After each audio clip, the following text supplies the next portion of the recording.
Global Typhoon, Chairman TV. Weather update. Helping homeless people. Please subscribe.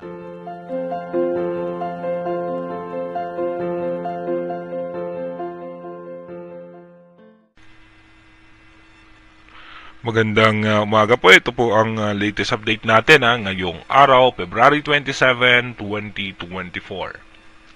Patuloy ngang bahagya pang lumakas muli itong northeast monsoon o yung amihan na nakakaapekto nga po yan sa may parte ng Cagayan Valley, Aurora, Quezon, Metro Manila at natitirang bahagi ng Luzon. Abot na rin po yan dito nga po sa may western Visayas.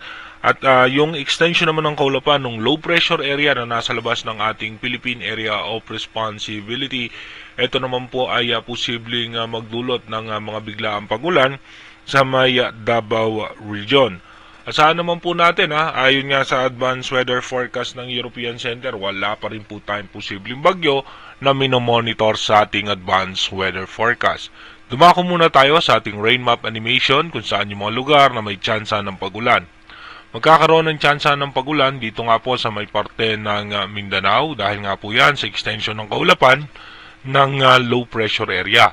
At asahan naman po natin na mananatiling maayos at maganda ang panahon na malaking bahagi ng ating bansa. Yung eastern section naman ng Northern Luzon may tsansa rin po ng mahina at katamtamang pagulan lamang. Pagdating naman po mamayang alas 3 ng hapon, asahan po natin mananatiling maayos at maganda ang lagay ng panahon maliban lamang sa dulong bahagi ng Mindanao. Pagdating naman po ng alas 6 ng gabi, magiging maayos at maganda naman po ang lagay ng ating panahon, makulimlim na kaulapan sa may parte ng Mindanao. At pagdating naman po ng alas 11 ng gabi, mananatili pong maayos at maganda ang lagay ng panahon, makulimlim na kaulapan sa may Zamboanga Peninsula. Dumako na nga po tayo sa ating advanced weather forecast.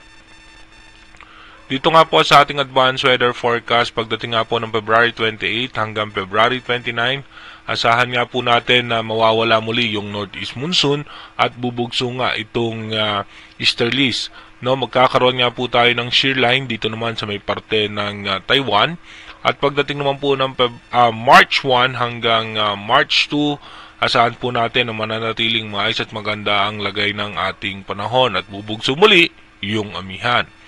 By March 3 hanggang March 4, asahan po natin magkakaroon tayo ng possible low pressure area pero malulusaw din po agad. Dito po yan sa may parte ng Mindanao at asahan nga po natin na magkakaroon tayo ng mga pagulan sa parteng Mindanao. Pagdating naman ng March 5 hanggang March 6, asahan naman po natin muling bubugso yung northeast monsoon hanggang sa parte ng Luzon. Asahan po natin yung malamig na simoy ng hangin.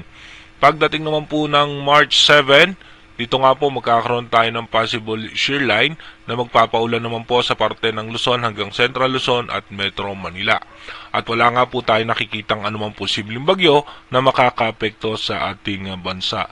Again, inuulit ko po yung ating advanced weather forecast is possible scenario pa lamang po yan. Malaki pa rin po ang tsansa na magbago yan. Kaya manatili tayong tumutok sa ating advanced weather forecast para malaman natin yung mga posibleng sama ng panahon na makakaapekto sa ating bansa. Mag-iingat po tayo palagi. God bless po sa ating lahat.